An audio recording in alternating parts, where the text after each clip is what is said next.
where the neon glows. Every block tells a tale the whole city knows. Rhythms in the shadows where the cold wind blows. Life's a gamble on these streets, anything goes. Boom bap echoes through the... इस bike का exhaust sound है, आप आराम से सुन सकते हैं।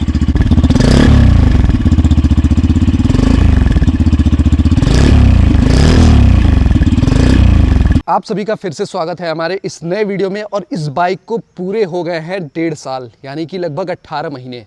और 18 महीने बाद मैं इसका रिव्यू आपको दे रहा हूं, तो जाहिर सी बात ही बहुत ही जेन्युइन रिव्यू रहेगा, पूरा पॉइंट टू पॉइंट रहेगा। आपको ये बाइक अब लेनी चाहिए कि नहीं लेनी चाहिए, मेरा क्या एक्सपीरियंस रहा अभी तक, ये सारी चीज़ें पूरे डिटेल में आपको इस वीडियो में पता चलेंगी।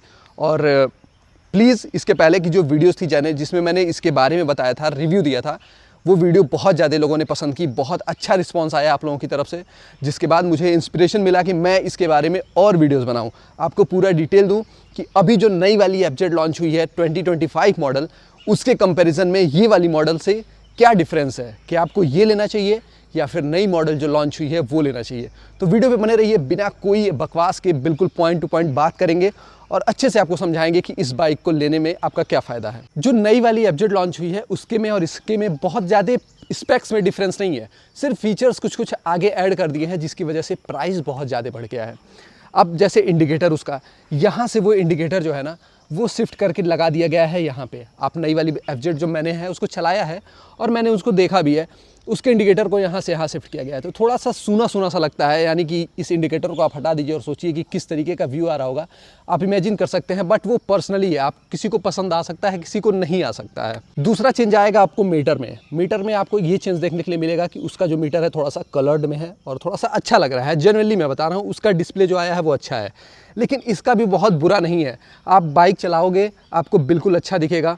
इसमें भी हार्श सनलाइट है, बहुत तेज़ सनलाइट है, उस टाइम पे भी कोई बहुत बड़ी दिक्कत नहीं आती है कि आपको राइडिंग में दिक्कत हो या फिर बारिश में दिक्कत हो, बहुत तेज़ धूप है तब दिक्कत हो, कभी भी दिक्कत नहीं आएगी। आप बिल्कुल फ्रीली चला सकते हो। एक बार मैं आपको वॉक अराउंड दिखा दूँ मेरी बाइक का। आप देखिए पूरी तरीके से कोई दिक्कत नहीं है। मुझे 1.5 साल हुए इस गाड़ी को, थोड़ा रफ़ यूज़ करना पड़ता है, इन द सेंस कि बहुत ज़्यादा मेरी बाइक चलती रहती है। उस कंडीशन में बाइक मैंने फिर भी मेंटेन रखा है। आपको थोड़ा सा बाइक को मेंटेन रखना पड़ेगा, जिस वजह से आप इसकी चीज़ों को बिल्कुल अच्छे से रख सकते हो। क्योंकि देखिए कोई भी बाइक होती है, चाहे आप कितनी महंगी बाइक लेंगे चाहे कितनी सस्ती बाइक लेंगे, आपको मेंटेन तो रखना पड़ेगा, तभी जाके आप उसको फुल्ली यूटिलाइज़ कर पाओगे।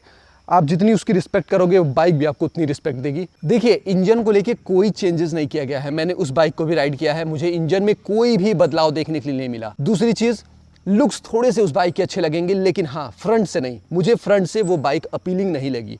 इंडिकेटर्स मुझे बहुत ज़रूरी थे, वो भी यहाँ पे ही।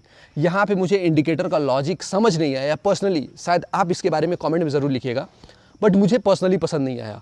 क्योंकि इंडिकेटर यहाँ पे होना खुद को भी तो दिखता है ना कि हाँ इंडिकेटर मैंने जलाया है।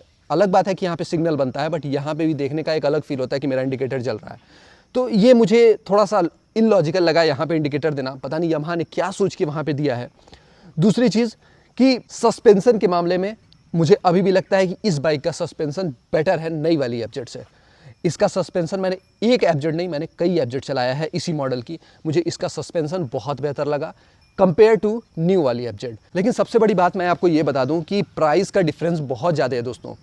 अब सोचिए कि आपको एक बाइक मिलती है जिसमें कोई बदलाव नहीं किए गए हैं, थोड़ा सा केवल लुक्स में बदलाव किया गया है, एक डिस्प्ले में थोड़ा बदलाव किया गया है, इंडिकेटर को सही जगह से हटाकर गलत जगह पर लगा दिया गया है, और बताइए प्राइस बढ़ाकर आपको अगर बाइक दी जाए तो शायद ये आपके लिए पॉइंट नहीं बनता। अब ये आपके ऊपर बिल्कुल डिपेंड करता है कि आप इस बाइक को किस तरीके से देखते हो, बट मुझे लगता है कि अभी भी ये वाली एफजेड बहुत ज़्यादा वैल्यू फॉर मनी है। जब मैंने ये वाली बाइक ली थी ना V4, तब मुझे V3 वर्जन भी बहुत वैल्यू फॉर मनी लगी थी फॉर द इंजन परफॉर्मेंस। लेकिन मुझे लगा कि यार इस बाइक के लुक्स को बहुत चेंज किया गया है, तो मुझे लगा कि ठीक है मैं इसे ले लेता हूं क्योंकि ये फ्यूचर प्रूफ हो जाएगा। लेकिन जो अभी 2025 वाली एफजेड आई है, बहुत ज़्यादा चेंजेस नहीं है यार। हेडलाइट्स के लुक्स बिल्कुल वैसे के वैसे, थोड़े थोड़े चेंजेस करके इतने ज़्यादा प्राइस को बढ़ा देना मुझे कहीं से भी ये लॉजिकल नहीं लगता। तो ये आपका पूरा कमेंट यहाँ पे मैटर करता है कि आप कमेंट करके बताइएगा कि बिल्कुल यामाहा ने यहाँ पे लेजिट चेंज किया है या फिर नहीं। 1.5 साल हो गए मुझे इस बाइक को, परफॉर्मेंस में भाई साहब कोई दिक्कत नहीं है।